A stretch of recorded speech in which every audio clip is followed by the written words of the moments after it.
I'm going to talk about your brain. I'm going to talk about how to invest in your whole brain for lifelong returns. All right, so how did I get into this? The story is that I am a proud grandfather, and my granddaughter is going to be 1 year old in the next month. And I've been watching her grow, and I've been reading stuff. And there is this wonderful book that I came across, and it's called The Whole Brain Dash Child. And it is aimed at young parents and parents of kids throwing tantrums, kids refusing to eat, kids being kids, basically. And it's all about trying to get the parent to understand what's going on in that child's brain and how you can turn trauma into a learning moment for that little child. And as I read that book, I said, hey, to some extent, this is not just about children. It's about people in their 20s and 30s. Throughout life, at work, I've seen situations where I could make out that this person is not right there at that point in time. And when I read this book, I thought that, there is a lot to be taken away from it. So I put my some thoughts together, and I must also, the disclaimer is that I'm an humble engineer. I've done another humble MBA. I'm not a doctor. I'm not a neuroscientist. There is somebody here who's I'm not a chartered accountant either. And there's somebody here who's doing psychology somewhere. Yeah. So if I make a mistake, tell me gently. Huh? All right. So that's the disclaimer. So let's keep moving. So what I'm going to talk about precisely is the 4 parts of the brain, and what are the characteristics, and how do you know when a person, and that could be you. And frankly, I'm talking about you, and by you I mean the students over here. Huh? Okay, so this is the left brain. Okay, so I'll talk about left, right, upper, lower. The left brain scientifically is also known as the left cerebral hemisphere. But what does it do? The primary function over here, as this is trying to point out, now does this work? Doesn't matter. What this is trying to point out is that this is where you are analytical, you're logical, you're processing things, you're coldly rational, This is the part of the brain that it manages languages, logic, facts. So that's the kind of stuff. All the data and the maths, all this is happening here. When you find yourself being detail-oriented, if you find yourself being rational, analytical, sequential, and all that good stuff, you know that this person is using that part, the left brain, to a very large extent. And when you find yourself being like this, then you know that it's the left brain working. Now let's go on to the next one. And that is the right brain. This is the one which is creative. This is the one that uses intuition. This is the one that looks at emotions, processes nonverbal cues. So going back to the child thing that book was talking about. So if the child is throwing a tantrum, using the left brain to be rational with that child is not going to work. So you need to go down to that child's emotional level and use your right brain to talk to his or her right brain. And then after he or she has cooled down, then you start going on to the left brain and trying to make that person relive what he or she went through and try to understand all that. Okay, so this is the left and the right. Then comes the lower brain. And this is also called the brain stem and the hindbrain. So this is the one that manages emotions, memory. All the memory is stored over there. And this is where the values come in. And this part of the brain looks after the basic bodily functions, habits and motivations. And interestingly enough, this is absolutely the primal part, the primal part of the primitive part. Okay, so this is where your instincts are, your habits are, and all the flight or fight kind of response. All this is coming from that lower brain. And finally,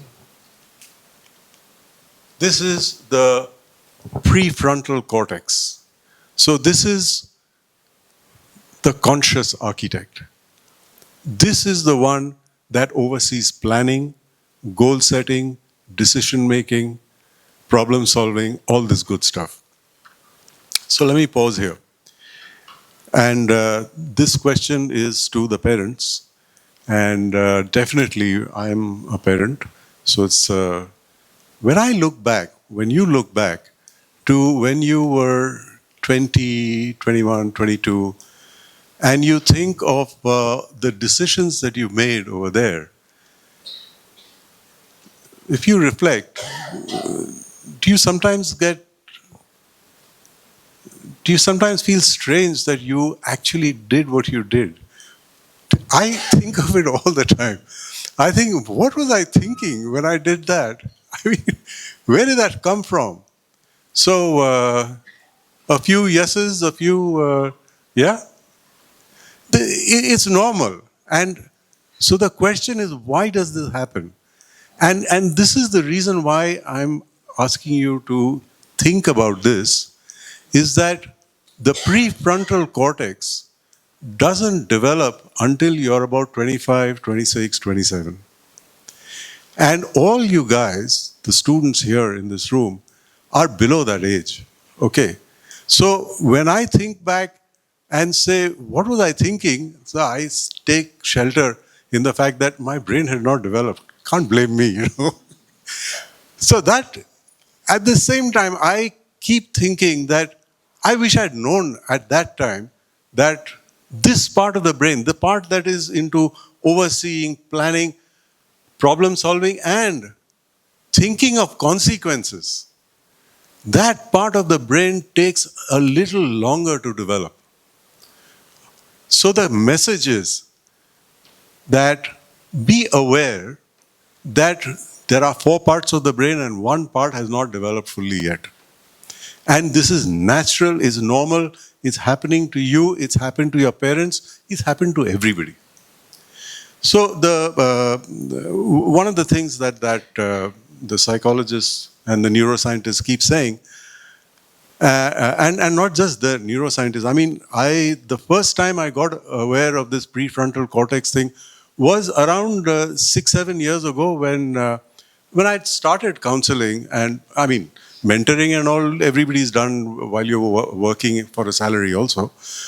But then you keep hearing and reading, and there was this beautiful Time article which talked about why are teenagers so different. And that's where I first heard about prefrontal cortex. And then, of course, we looked at Nature and did a lot of other reading. And you become aware that, yeah, this is the way it happened. And what's the good part about it? Why has Nature made it like that? Nature has made it like this so that when you're young, you have the curiosity and you go exploring. You make a lot of wrong decisions, but you're learning from them. And so it's all part of the big plan. And you're meant to make mistakes, but maybe you should also be aware that some of the mistakes can be really bad mistakes, which can harm other people also, not just yourself. Okay, so the message is there is a part of your brain that is developing, and when you're taking decisions, try and force yourself to think of consequences. All right, so that was the basic part. Now comes, and I've generally talked to you about this, integrating the left and the right and the upper and the lower brains is a very good idea. Whenever you feel yourself, you have to take a decision, or you're thinking, or you're reacting, try and integrate 2 or 3 or all 4 parts of your brain. Okay, so that's the message. That's the formula. I know it's easier said than done, but I'm trying to alert you to know that this exists, and if you use it properly, then you're probably going to come up ahead. Moving on. Okay, let me take a break here. So the logo right on top, on the top and the bottom. So that's my brand, so to speak. And this brand it took us a long time to come to that. I had somebody from Ogilvy, very good mind, also my son-in-law, and he's won a lot of awards. And I call myself CEO of my life. I would welcome all of you to call yourselves CEO of your life.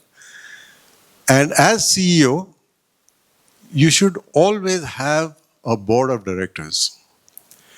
And you can choose who your board of directors will be. And I've chosen my wife, definitely part of the board of directors, my son, my daughter, my son-in-law. When my daughter-in-law comes, she will also be on the board of directors. And as soon as Amia, that's my granddaughter, as soon as she starts talking, I'm going to induct her onto the board also. All right. So, yeah, absolutely, VIP. Okay, this is not an original thought. Accenture is where I spent 12 years of my life. This is something that we are all encouraged to do. Think of yourself as the CEO of your own life and make up your mind who is on your board of directors and talk to them, get feedback from them, and that's it. We talked about this village. You know, it takes a village to grow a child. Yeah, that child inside you stays. It never grows up, actually. So, purpose. So this board of directors, my marketing director is my son-in-law. So he and I spent an enormous amount of time. And I didn't have a brand, and I needed to have a brand and all that. And so he finally tells me that, look, you spend too much time, or you spend an amazing amount of time talking about purpose and how, until you find your purpose, how do you know what you're going to do in graduate studies? I mean, if you want to be a fashion designer, there's no point in going into coding. Maybe, okay, that's a far stretch, because now with the AI coming in, maybe fashion designers should do a little bit of coding. I know somebody who's into music who has done 2 degrees, and is the 3rd degree that she's doing is in computer science. Why?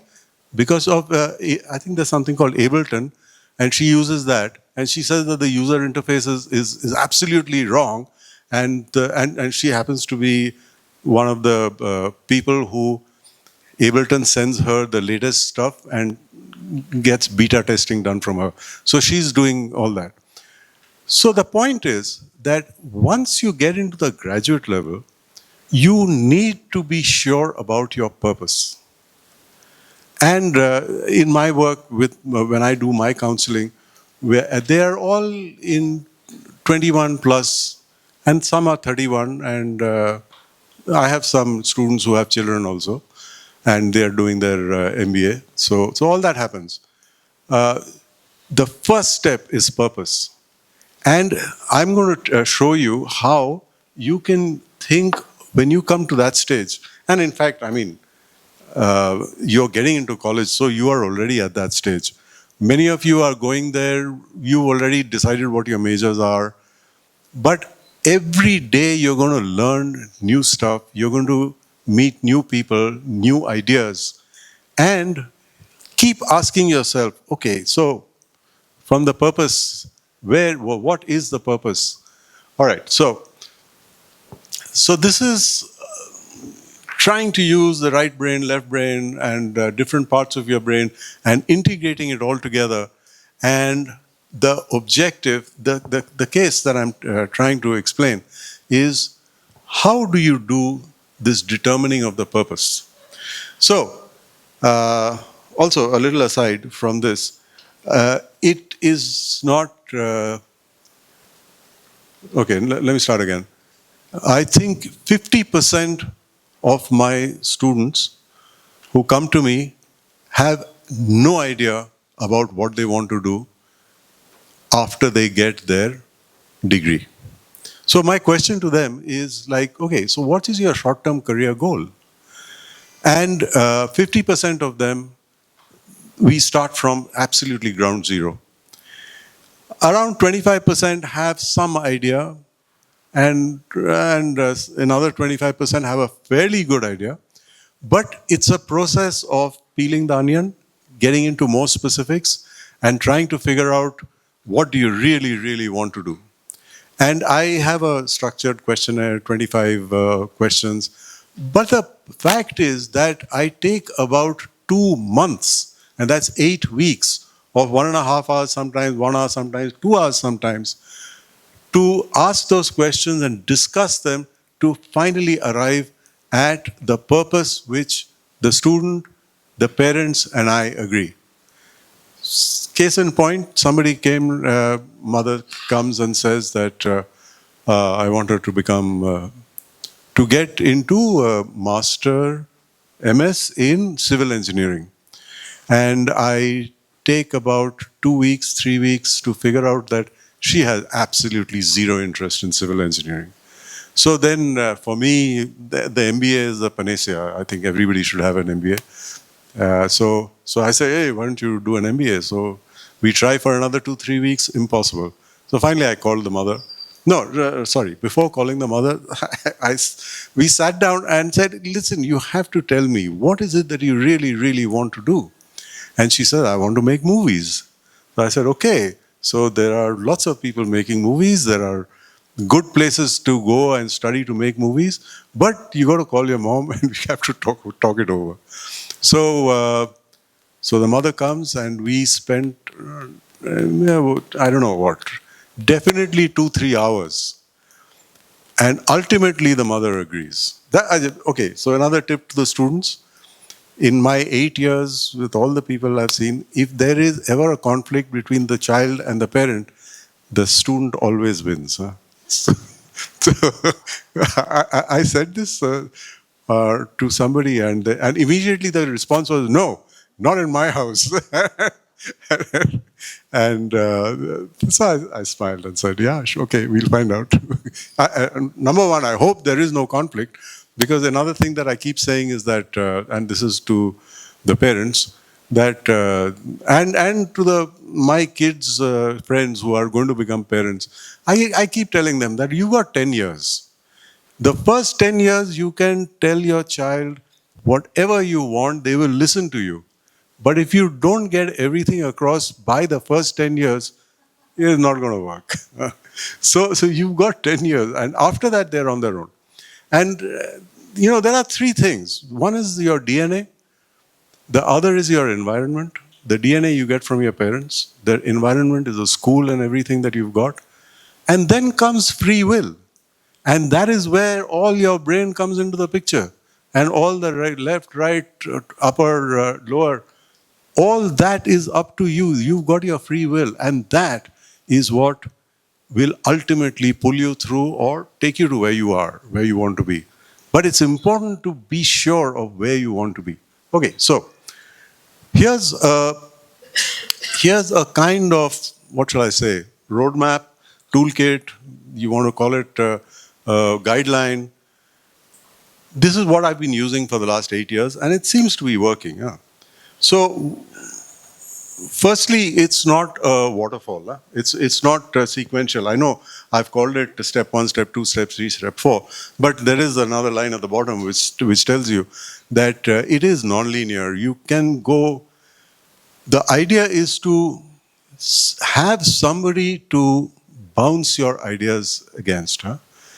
And you start with, you ask, what truly lights me up? And that's my first question. And sometimes we spend, I don't know what, 3-4 hours, 2-3 sessions, and we take a list of what do you like to do? Just what do you like to do? And it is about work, it is about life, it is about play, it's about everything. It might bring you money, it may not bring you money.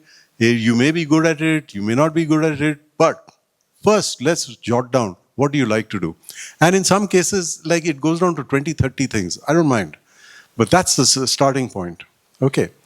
Then I encourage students to listen to their gut feelings. Huh?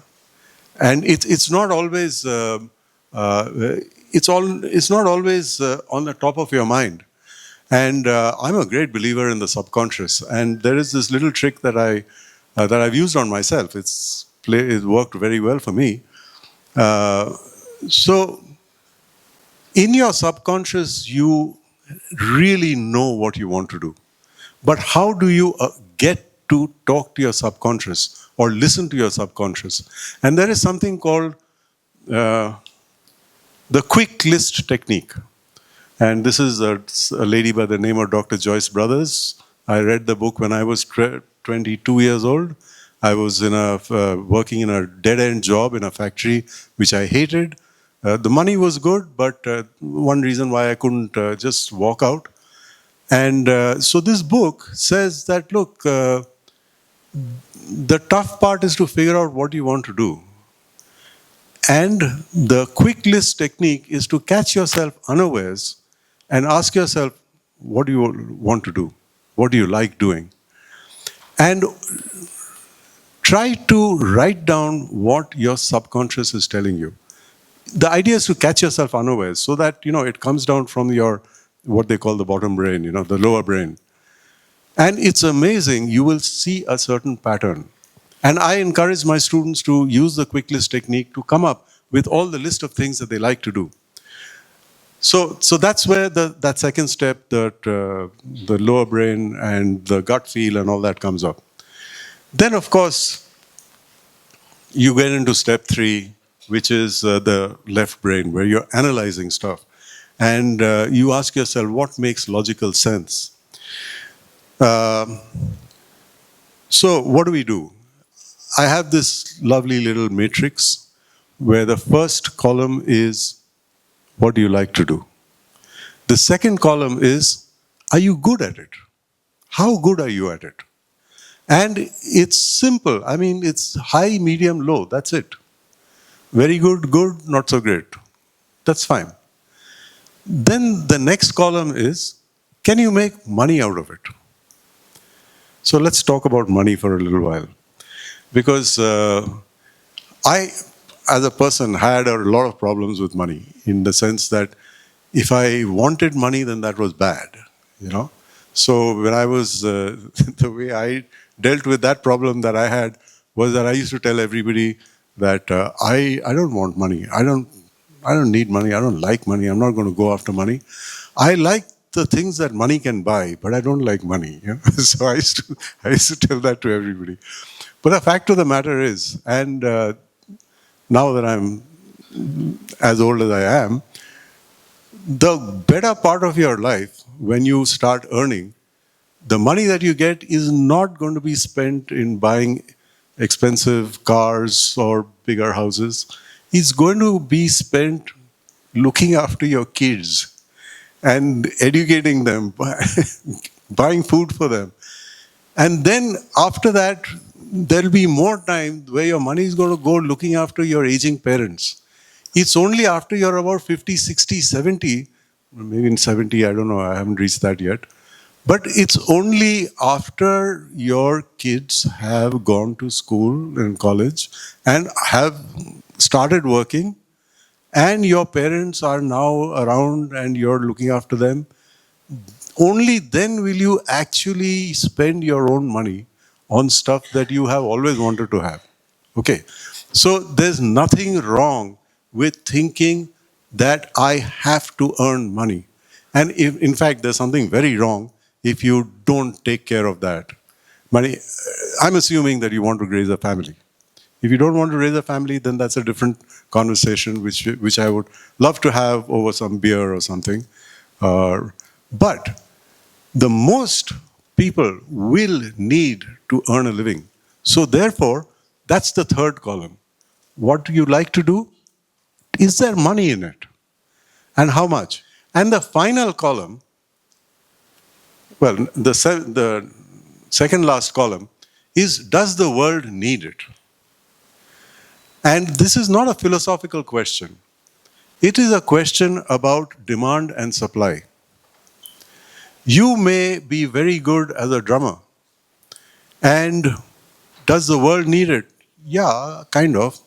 But how many drummers are there, and how many people are going to pay them to drum? So the demand-supply situation is on the wrong side.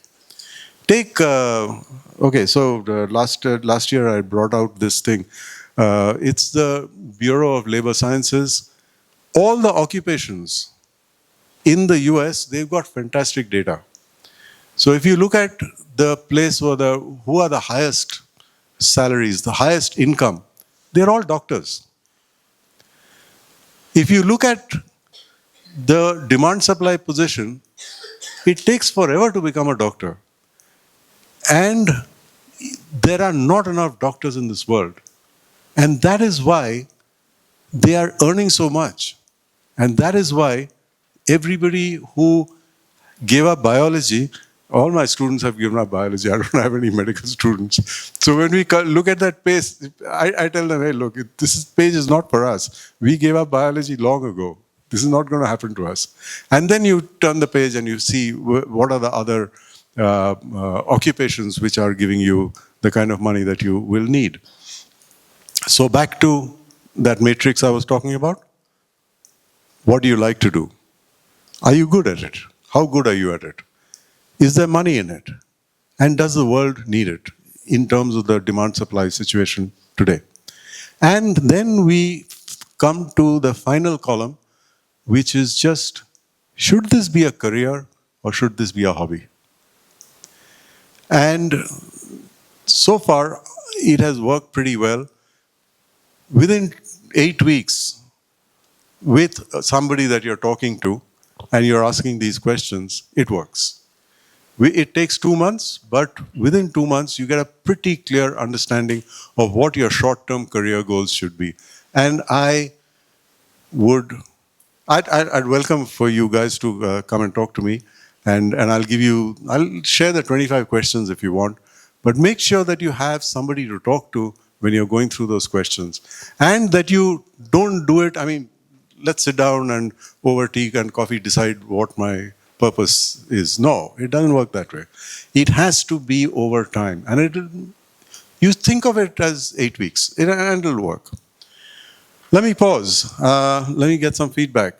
Do you think it was useful? Any questions? Yeah, sure. At least for some of the students who are going to select their major in the next few semesters, I think using this thing would make a lot of sense, because your heart may be beating for something else, but it may beat a little less for something else, but that has got more opportunity, right? So I think this model would actually be very useful for some of those students who are now in undeclared or in universities that don't let them declare a major till at least a couple of semesters are out. Absolutely. And if you look at the case studies, you heard there were some cases where they had started with something and then they switched, and it is absolutely normal. See, once again, DNA, environment, and free will. The environment that you've been in school, now you're getting into college, and you're going overseas, you're meeting people from all over the world. There is diversity in thought. There is diversity in belief, and your brain is going to expand. And there are questions that you've never asked yourself. And it's time to start asking those questions. So, yeah. And like I said, give me a call and I'll tell you more. I'll give you more tips and tricks. There's masses of data out there. I'll show you where to go to ask yourself, is this what I really want to do?